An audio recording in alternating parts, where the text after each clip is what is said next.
aquí comenzamos con Pacto de Caballeros, hoy con la ausencia del otro conductor, el señor Rodo Herrera, que está disfrutando de unas merecidas vacaciones, así que le mandamos un abrazo, esperemos no chocar el barco durante lo que dure el programa por lo menos. Y vamos a empezar hablando del tema político, porque ustedes saben que estamos a horas nomás de que se terminen de inscribir justamente los frentes electorales con mucha confusión, particularmente en la provincia de Buenos Aires. Vamos a hablar de cómo están las encuestas, qué dicen los distintos consultores sobre este tema. Y para hablar sobre este tema está Enrique Zuleta Puceiro, de la consultora OPCM. También está Julio Burman, de Analítica. Y Ignacio Ramírez, director de Opinión Pública de Ibarómetro. Así que muchas gracias por estar acá. Bueno, y lo primero que nada, no sé si alguno de ustedes a través de alguna de las consultoras ha hecho una medición sobre intención de votos, pese a que todavía no se conocen las candidaturas, ¿no?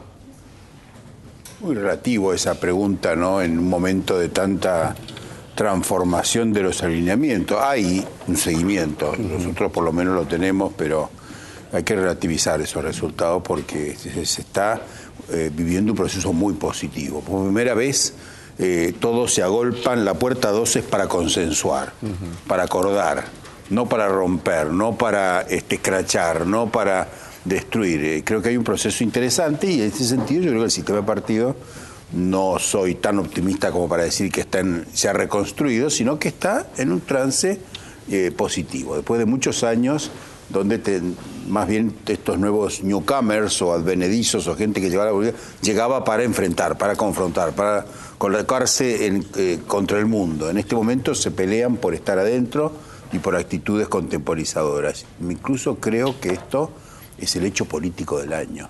Vamos a ver.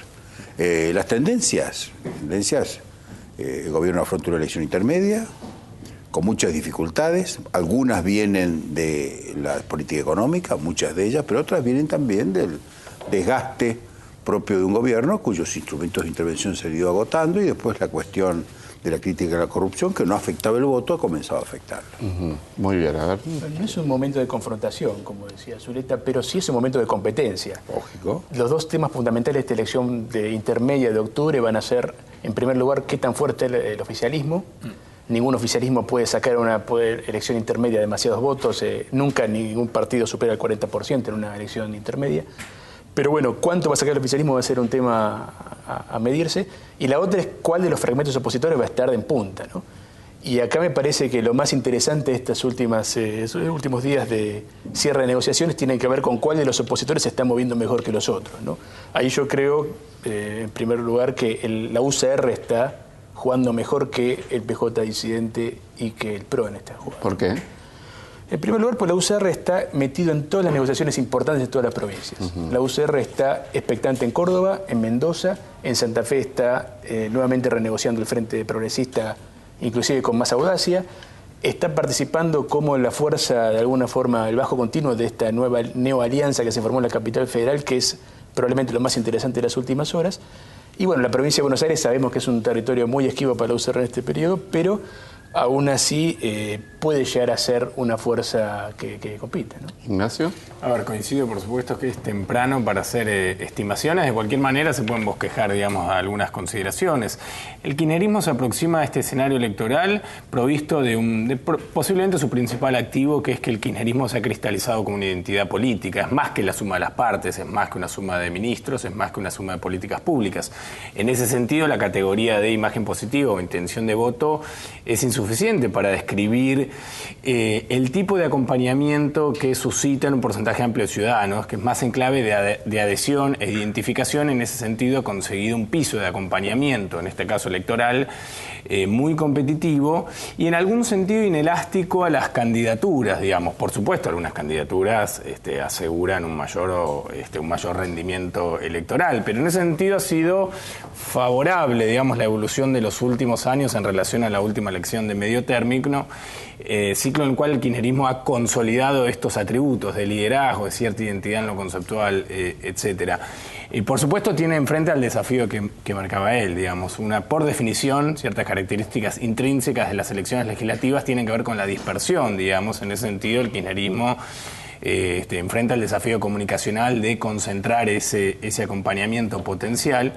Y me parece que la oposición enfrenta un desafío distinto que tiene que ver con la comoditización discursiva que ha transitado en los últimos años y ahora también, como planteaba él, tiene que competir. Ahí hay una tensión entre cierto discurso de unidad y cierto comportamiento efectivo, por supuesto, en el cual conviven en forma también excluyente algunas propuestas.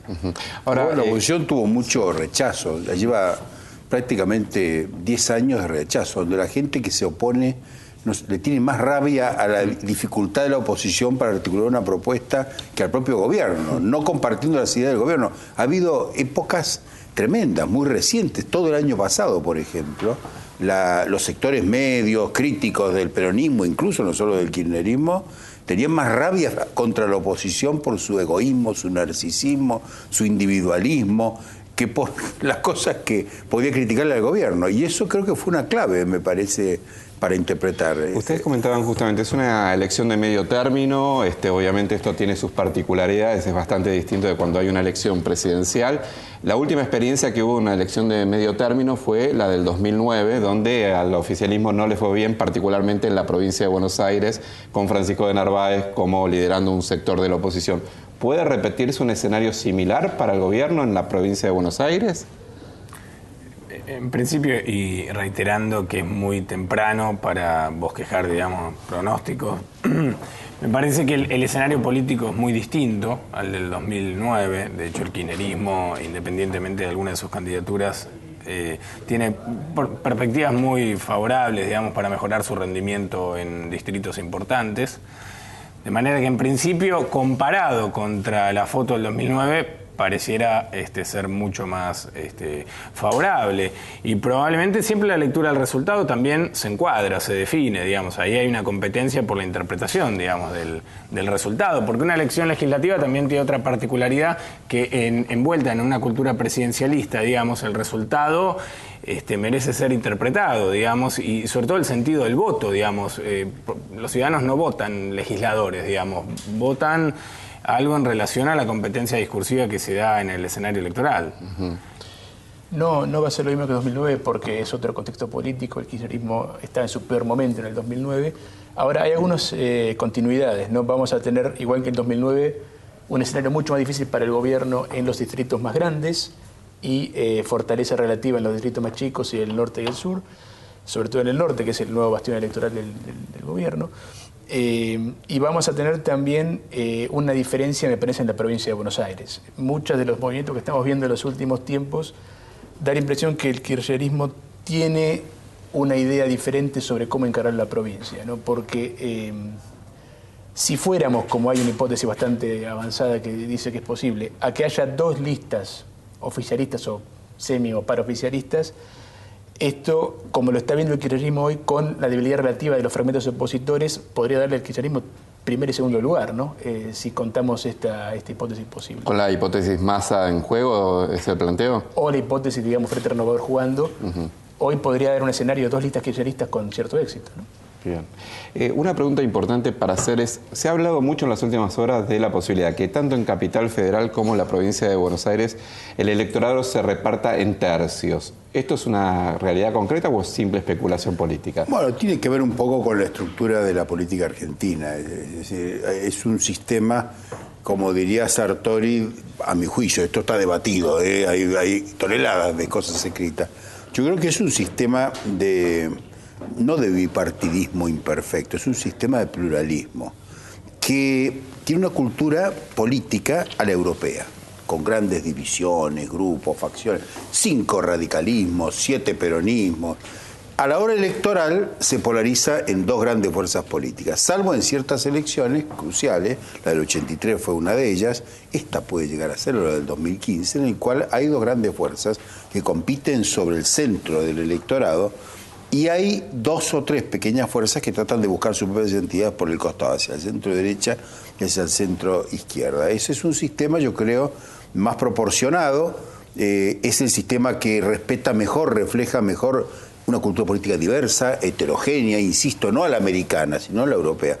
Hay 7 peronismos, hay 5 radicalismos. Es posible que el peronismo nunca pueda volver a reunirse en una misma mesa, que en la calle Mateu nunca se habrá, nunca más, y esos hombres que están allí en la puerta sigan para siempre. En el radicalismo no, hay más fuerza, es un partido Ha habido episodios, por ejemplo, el sábado, el lanzamiento de Terraño, donde creo que estaba a los 360 grados. Salvo Gil Lavera, estaba todo el radicalismo. Antiguo, alfonsinista, de la provincia de Buenos Aires, estaba todo el mundo. Entonces, hay una tendencia a querer estar y a innovar. Pero me parece que el formato de este partido, a 30 años de democracia, es una gran cuestión pendiente.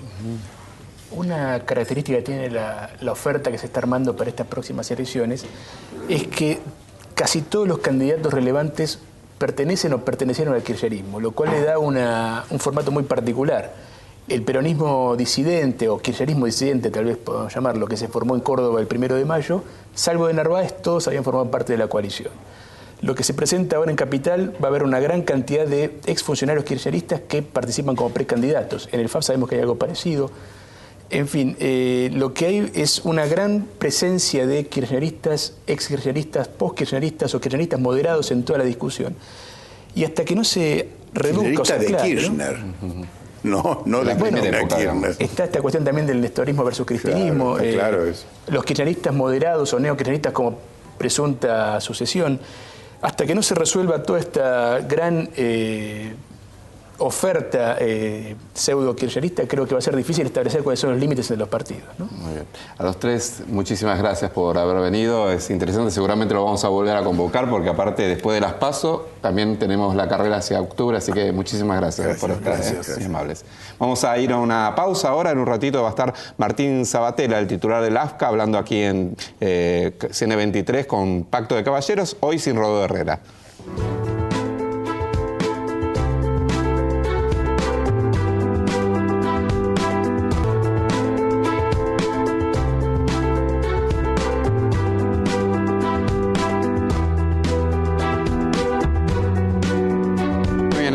Anticipado antes de ir a la pausa, tenemos el gusto de tenerlo aquí a Martín Sabatella, el titular del AFCA, el organismo que se creó a partir de la ley de medios para regular todo lo que tiene que ver con los medios audiovisuales y el cumplimiento de la ley de medios.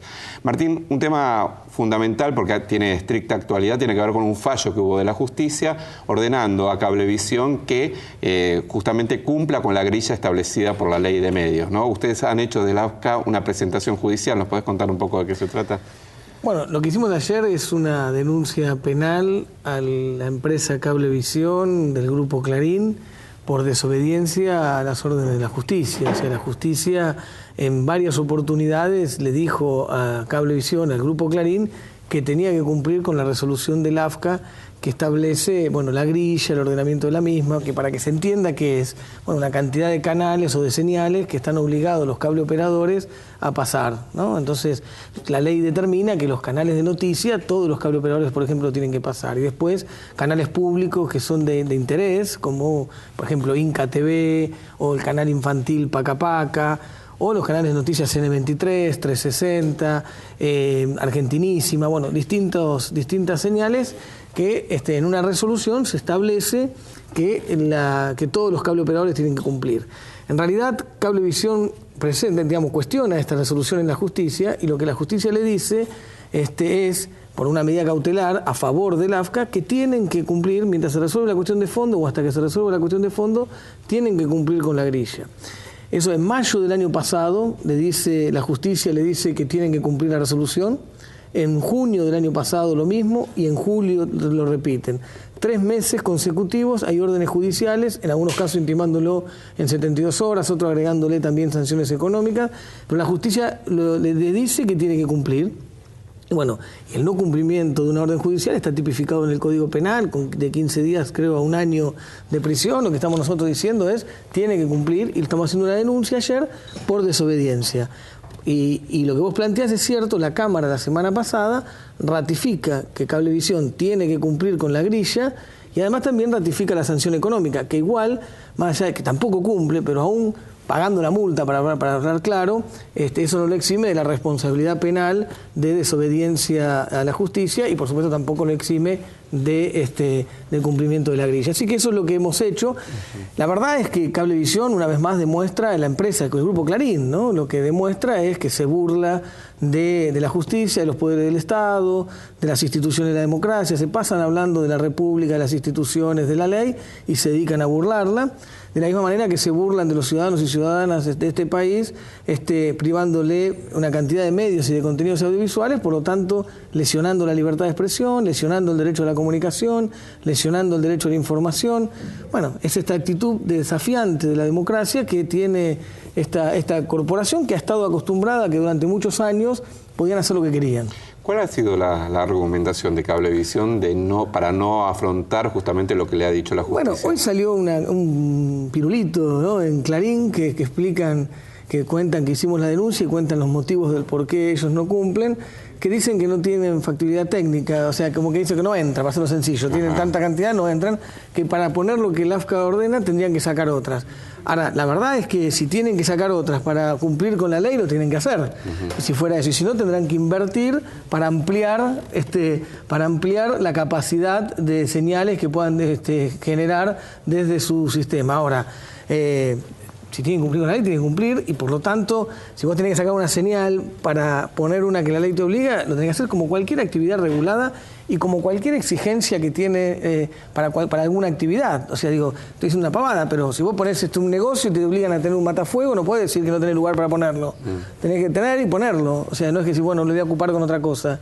Entonces, la realidad es que, y esto estamos hablando de un tema mucho más importante, estamos hablando de un derecho humano como es el derecho a la comunicación, y estamos hablando de una regulación que tiene que garantizar la pluralidad, la diversidad, la libertad de expresión, que se pueda ver en nuestras pantallas lo multicolor que es nuestro país, ¿no? Y por lo tanto esto tiene una profundidad muy intensa, porque habla de mejorar la calidad de la democracia. La ley de medios es una herramienta para mejorar, ampliar y profundizar la calidad de nuestra democracia, porque no hay democracia profunda, verdadera, si no se democratizan las palabras, las voces.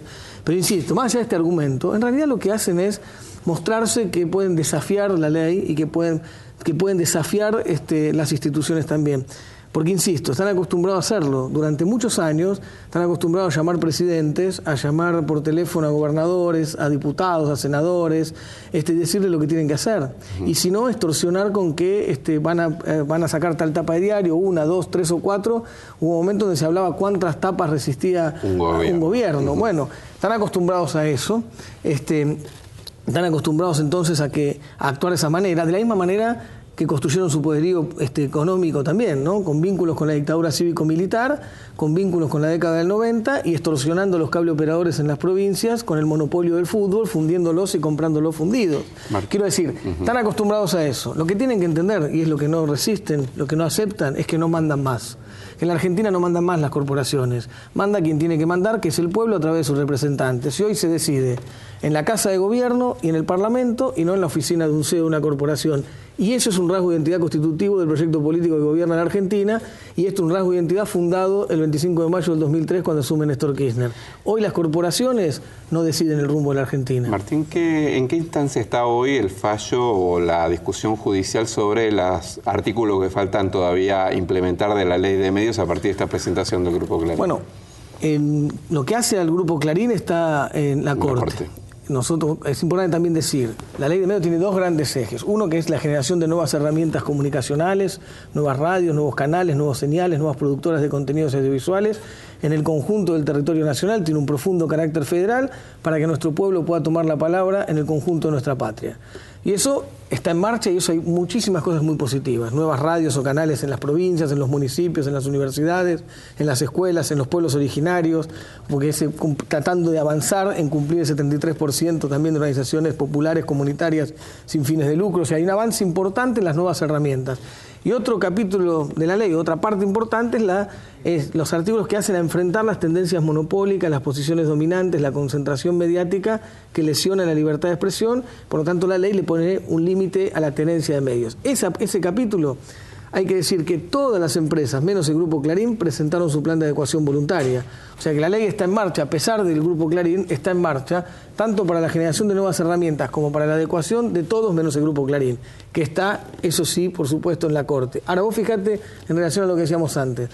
En el caso del tema de fondo sobre la constitucionalidad, que hay un fallo de primera instancia a favor de la constitucionalidad, un fiscal de primera instancia y un juez.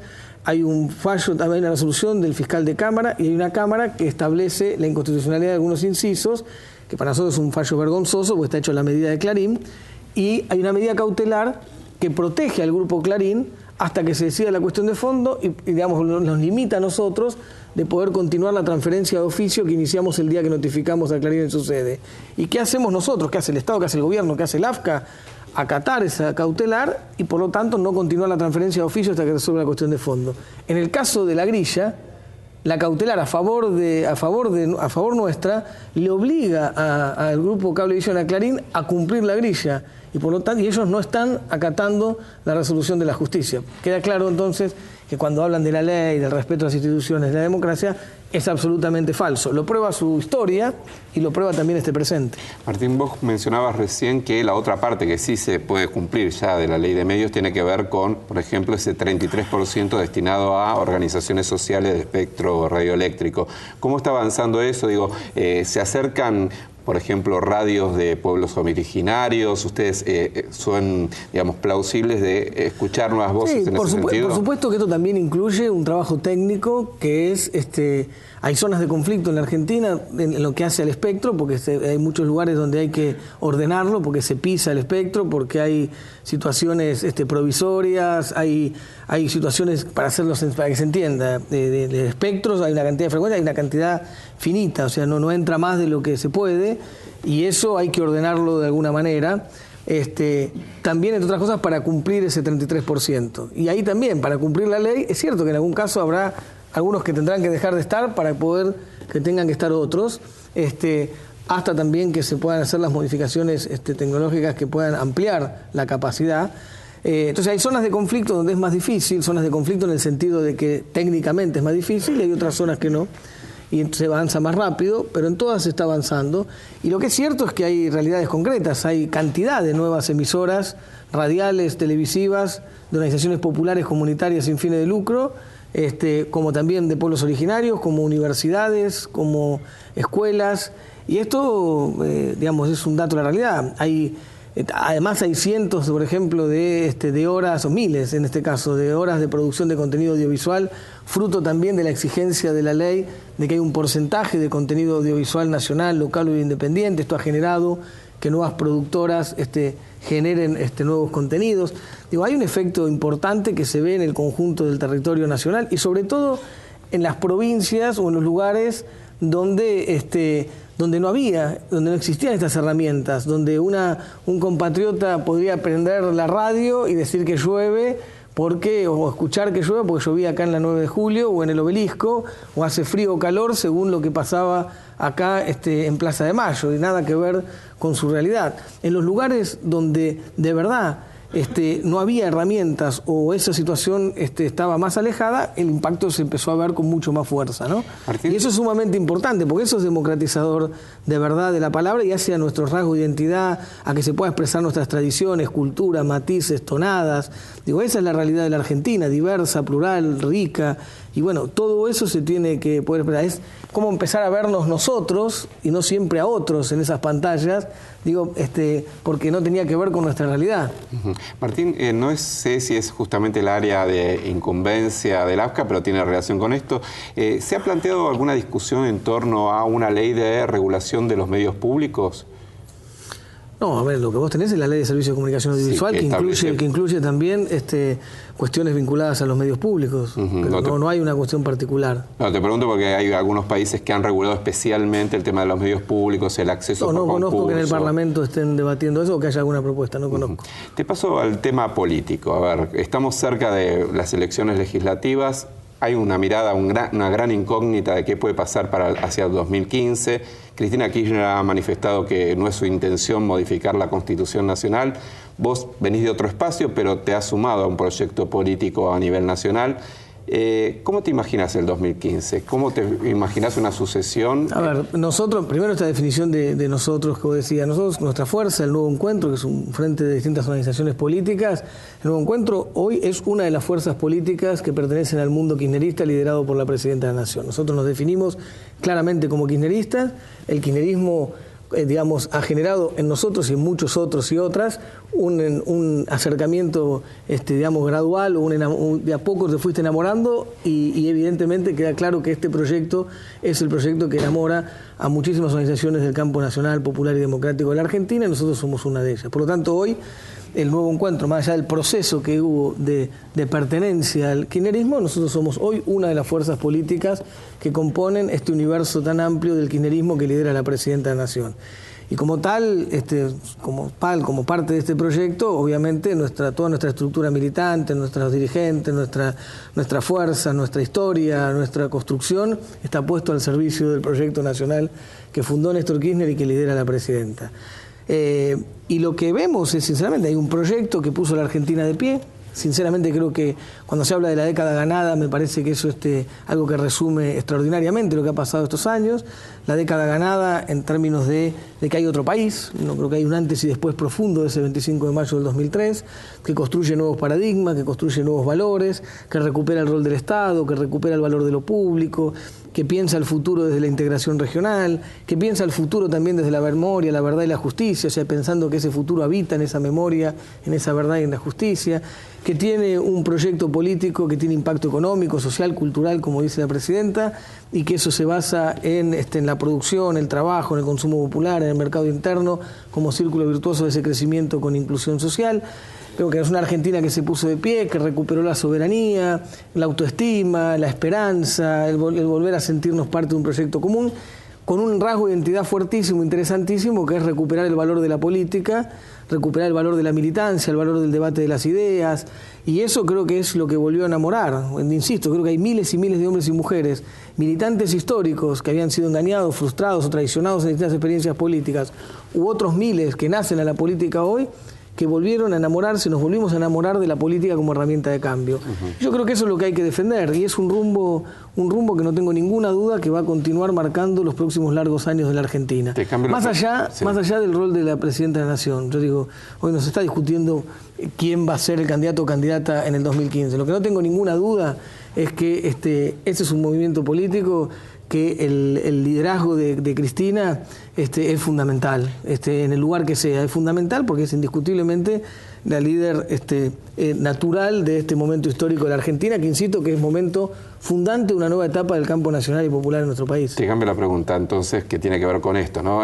Si Cristina no es finalmente, porque no hay posibilidad de reelección, el nombre que más suena, o que por lo menos en algunas encuestas, es Daniel Scioli. Vos has tenido, digamos, en un encuentro una posición crítica. Yo creo que el 2015 está muy lejos. Yo no tengo ninguna duda sobre la necesidad de que el kirchnerismo, como proyecto político, insisto, como proyecto que vino a cambiar la historia de los últimos años de la Argentina, tiene que, por esta década ganada y por la posibilidad de construir nuevas décadas ganadas a favor de los intereses populares, construir las herramientas necesarias, el anclaje territorial y social y la fuerza política, social y cultural necesaria para darle continuidad. Eso no tengo ninguna duda, y creo que el rol de Cristina es fundamental en el lugar que sea.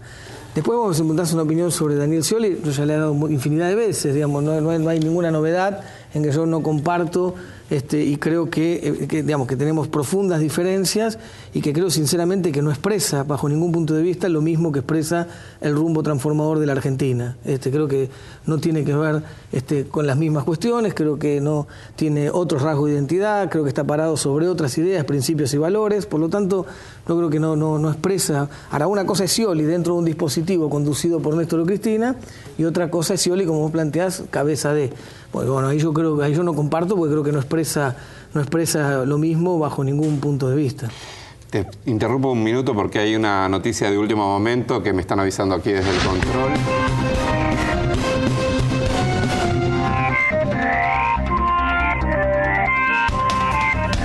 Noticia urgente de CN23. La jueza Servini de Cubría declaró inconstitucional la ley que modifica el Consejo de la Magistratura. Repetimos, la jueza con competencia electoral de la capital federal, Servini de Cubría, declaró inconstitucional la ley que modifica el Consejo de la Magistratura. Tenemos a nuestra compañera Romina Mangel en línea. Romina, te escuchamos.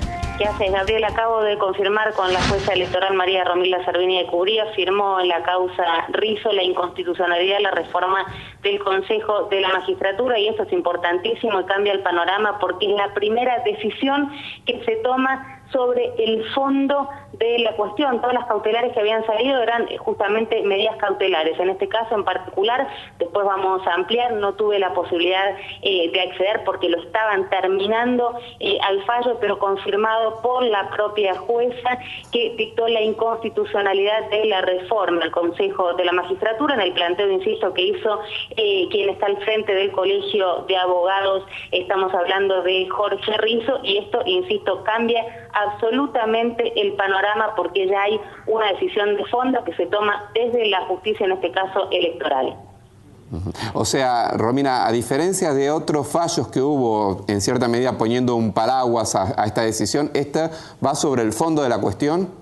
Esto va directamente sobre el fondo de la cuestión, lo que veníamos ahora, digamos, escuchando, todas las causas que habían salido del fuero contencioso administrativo, la de Mar del Plata, creo que había sido la primera, la de San Nicolás después, eran medidas cautelares, digamos, lo que hacían era frenar hasta tanto se puedan expedir sobre la cuestión de fondo. Bueno, lo que hizo directamente María Romilia Servini de Cubría con la competencia electoral y con los planteos que se habían hecho, es dictaminar sobre la cuestión de fondo, y entiende que la cuestión de fondo es inconstitucional la reforma que se planteó por ley del Consejo de la Magistratura. Hay que ver cuáles son las cuestiones, hay que andar más finito en los tecnicismos. Uno entiende en principio que esto tiene que ver con cuestiones obviamente electorales. Yo no sé hasta qué punto Servini de Cubría se pudo meter en lo nodal que tiene que ver con la representación y con el equilibrio, pero sí en lo que tiene que ver justamente con el juego electoral al filo de la presentación de las listas donde tendrían que ir colgados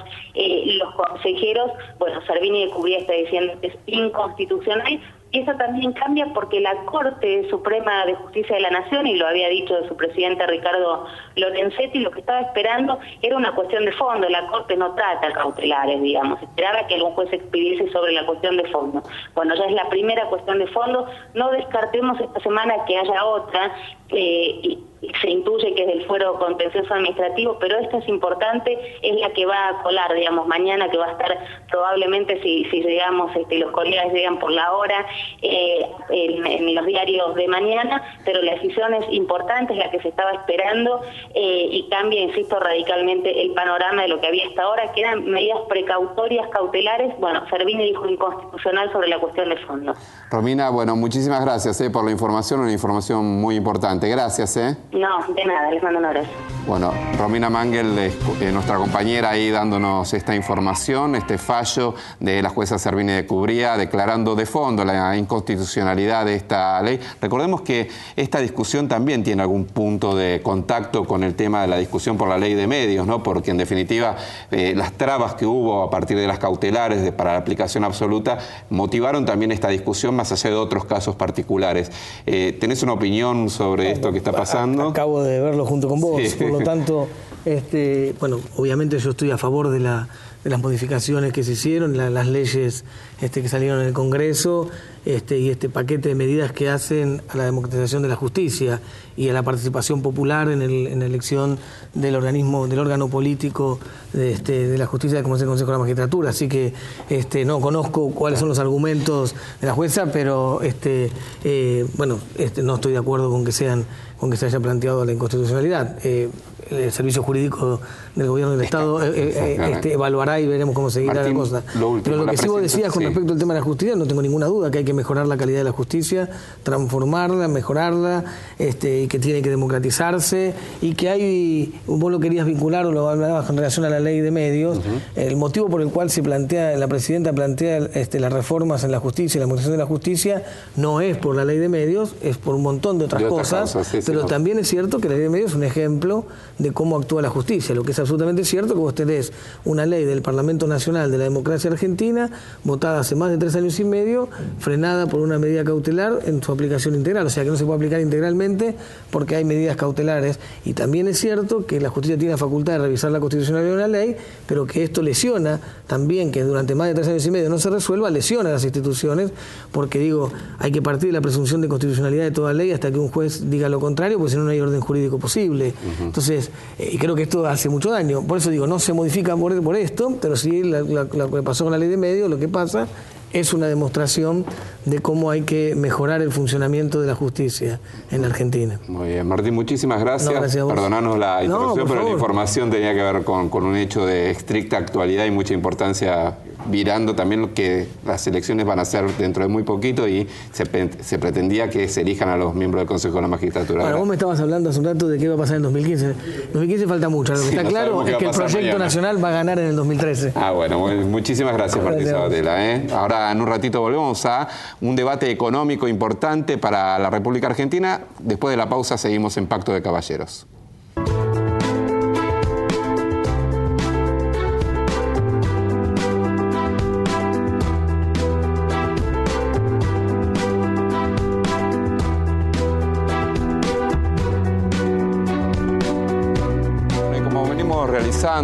Aquí en Pacto de Caballeros desde hace tiempo, debate sobre el tema económico, obviamente un tema que interesa a todos los argentinos. Hoy tenemos la presencia de Andrés Aciaín de la Cátedra Jauretche, gracias por estar acá, Julio Gambina, también economista político de la UNR, y también Marcelo Ramal, economista del Partido Obrero. Muchas gracias por estar.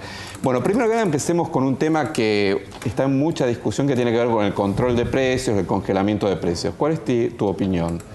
Bueno, mi opinión es que, digamos, la dinámica de la inflación en la Argentina de los últimos años, si bien tiene un componente estructural que tiene que ver con cuestiones de la pelea por la distribución del ingreso entre los distintos sectores, también tiene un componente que podemos decir inercial, que arrastra expectativas de inflación pasada. Entonces, cuando vos te sentás a negociar, por ejemplo, si sos un sindicato, vas a negociar el salario, tenés una expectativa de cuánto va a ir la inflación y por ahí decís, bueno, me paro en un 20, un 24% y quiero empatarle a la inflación, o sea, quiero mantener el salario. Eso es una inflación que los economistas llamamos inercial, como que ya la traemos la expectativa, y que me parece que la política ya del último año y acentuada en los controles de precio, lo que intentó hacer es bajar esas expectativas de aumentos de precio, lo logró, de acuerdo a los índices provinciales, digamos, del pico que había alcanzado la inflación en octubre, noviembre del 2011, hasta la actualidad casi 7 puntos se perdieron de inflación, acentuado en el momento de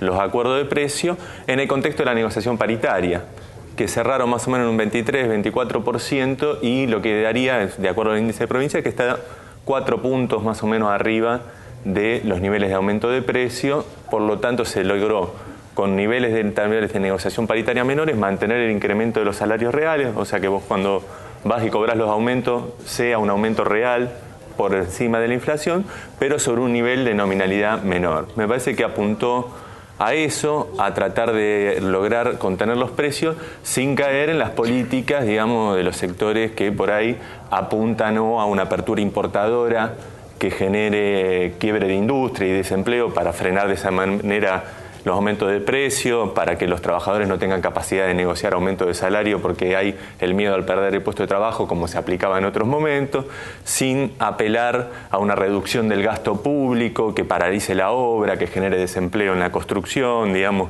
que genere un ajuste en los precios, pero haciéndole pagar el costo a los sectores que producen el mercado interno, a los trabajadores que por miedo a perder trabajo no reclamarían salario.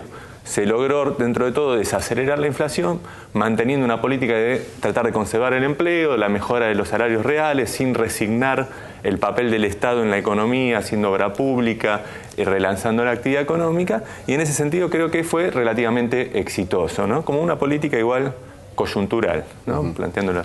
Julio. Mira, yo creo que el sistema de precios es un tema muy importante en la distribución de la riqueza. Y lo que está mostrando es que la riqueza en la Argentina se concentra. Por un lado, el incremento de precios es la forma que tienen los empresarios que fijan precios para apropiarse de la riqueza socialmente generada en la Argentina. Yo me animaría a decir que esto es el capitalismo normal de la Argentina. Las condiciones normales de funcionamiento del capitalismo argentino, los sectores que fijan precios se apropian de la riqueza socialmente generada a través del sistema de precios. Y el Estado tiene escasa capacidad de disciplinamiento del sector empresario en tanto y en cuanto tenga una voluntad de controlar a ese sector empresario, porque creo que no se le escapa a ningún ministro de Economía de la Argentina de estos años que tiene en sus manos la política económica como instrumento para controlar. Porque vos dijiste control y congelamiento. No hay control de precios en la Argentina. En la Argentina hay un sistema libre de precios. Hay algunos precios regulados y hay acuerdos de precios. Y acuerdos muy especiales, donde los que acuerdan no siempre cumplen. Se acaba de terminar un congelamiento acordado hace muy poquito de todos los productos de las cadenas de supermercados, y está claro que los supermercados no cumplieron. Y cuando tuvieron el día D, el día posterior al congelamiento, hicieron un incremento de precios que se descarga sobre los sectores populares, los sectores de ingresos fijos. Y este congelamiento actual, este acuerdo de precios, es un acuerdo muy especial, con un conjunto de productos, 500 productos, son productos muy específicos, muy determinados, que no necesariamente tienen que ver con el consumo popular extendido, sobre todo donde consumen los sectores que tienen menos ingresos. Pero como hablamos también de precios, un precio es el precio de la fuerza de trabajo, es el ingreso de los sectores sociales. Y lo que podemos ver es que en el sistema de precios que hay en la Argentina, el pago de la fuerza de trabajo está muy mal pago. No solo los trabajadores regulares, porque recién se decía el tema de las paritarias, los trabajadores que están en situación regular apenas si corren detrás de la inflación. Y además los incrementos de salario los cobran a los premios. Incluso ha habido paritarias que son de más de un año, claro, y donde se habla del 24, del 25%, a veces a más de un año, a un año y medio. El caso de los docentes universitarios lo sufrimos claramente de esa manera, por eso es que hay muchos conflictos dando vuelta. Pero el tema es que hay un 35% de trabajadores que no están regularizados, y el ingreso de esos trabajadores no regularizados va muy por detrás de la evolución del conjunto de los precios de la economía. Y a eso agregale un conjunto de gente que recibe ingresos fijos, por ejemplo, jubilados nacionales. Vos tenés que el 75% de los jubilados nacionales, que son 6 millones de personas, o sea, más de 5 millones de personas, están percibiendo la mínima. Y la mínima está más o menos un poco por debajo del 50% de lo que hace falta para cubrir una canasta de consumo cotidiano, con lo cual yo me animo a decirte que en el tema de precios en la Argentina, la mayoría empobrecida de la población, los sectores que perciben menores ingresos son los más afectados, y que ocurre lo que normalmente ocurre en estas situaciones, que es el sector más fuerte de la economía, el que está en condiciones de poner precios, que son muy pocas empresas, están apropiando una riqueza que es socialmente generada en el país. Marcelo. Sí, bueno, coincido con Julio en el sentido de que lo que ahora se llama acuerdo, control de precios, es inclusive un retroceso respecto de la situación anterior. Hubo un congelamiento general, ahora solo este paquete tan controvertido de 500, al punto que una de las cámaras de supermercadistas saludó el nuevo régimen de precios, es decir, lo consideró, ¿no es cierto?, una liberalización frente a la situación anterior. Ahora, me quiero referir a una cuestión que señaló Andrés, que tiene que ver con esto, y es este problema de interpretar la inflación como una puja de ingresos, donde, bueno, un poco de culpa de los empresarios y un poco de culpa de los trabajadores que piden aumento de salario. Si hubiera esa puja, los trabajadores pierden como la guerra, porque realmente si uno toma la inflación real de 26, 27 o 28% y aumentos salariales en cuotas que solo formalmente son del 22 o 23%, pero que al anualizarse, al considerar las cuotas, bajan al 17 o 18%, tenemos evidentemente una caída del salario sumada a la precarización laboral y en los últimos meses a un retroceso económico y a un parate, bueno, que tiene que ver con la incapacidad del gobierno para manejar indudablemente una crisis nacional. Ahora, en relación a la inflación, acá hay que señalar una cuestión. La base monetaria, es decir, la cantidad de moneda de la economía en el último año y medio, creció un 60%. ¿Y para qué? El Banco Central emitió esos pesos para comprar los dólares de la cosecha y con ellos pagar la deuda externa. Entonces tenemos una desvalorización de la moneda que tiene como objetivo fundamental pagar este tributo completamente ilegítimo que el kirchnerismo ha revalidado. Naturalmente, cuando con esa emisión luego suben los precios y un jubilado cobra o tiene una capacidad adquisitiva muy menguada y la misma un trabajador, nos damos cuenta que por la vía de la inflación se crea un mecanismo indirecto a través del cual el pago de la deuda pública externa termina recayendo sobre la capacidad adquisitiva de que el trabaja o del que consume. Creo que han sido 10 años de kirchnerismo donde el norte de la política económica ha apuntado al rescate, lamentablemente, de lo que fueron los pilares de los malditos años 90. El régimen de concesiones privadas de servicios públicos por un lado y la deuda pública por el otro. Esto se ha agotado. Es necesario plantear una transformación y por favor no la dejemos en manos de los Macri, de los de Narváez, ¿no es cierto?, de todos ellos, porque ya sabemos cuál es la salida que buscan, devaluación, ajustazo. La izquierda por eso se planta, quiere ser alternativa, quiere colocar una salida transformadora en esta crisis y particularmente al electorado del kirchnerismo, a las personas que han seguido este gobierno, lo llamamos a reflexionar sobre este límite, sobre esta declinación y entender que de esta crisis realmente necesitamos salir con una opción transformadora. Bueno, sin duda el tema de la economía en la política, en las elecciones va a ser fundamental. Estamos muy cerquita de las elecciones. A los tres les agradezco mucho. Obviamente nos hubiese gustado tener más tiempo para debatir, pero va a haber otras oportunidades. Sería bueno poder dar una respuesta y por supuesto, plantear que de última también los sectores más desprotegidos que se ha hablado, que digamos estoy de acuerdo que apuntan, la jubilación mínima se anunció un aumento muy importante, casi 35%, la asignación universal también, que la defensa del trabajo tiene que ser una prioridad que me parece importante validar, porque con visiones diciendo que como que la Argentina va cada vez para atrás y que en realidad este gobierno lo que está haciendo es favoreciendo a los grandes grupos económicos, lo que hacemos un poco es un juego político a sectores concentrados que están presionando por una devaluación que licúe el salario y que es lo que este gobierno está avisando. Bueno, 10 segundos nada más. Andrés. No, vamos. Bueno, lo dejamos, lo hacemos la próxima y seguimos. Obviamente el tema económico va a estar siempre presente en los debates, así que muchísimas gracias a los tres. Nosotros nos estamos despidiendo el próximo martes a las 10 de la noche. Seguramente ya aquí con Rodo Herrera estaremos haciendo nuevamente Pacto de Caballeros. Que tengan una buena semana.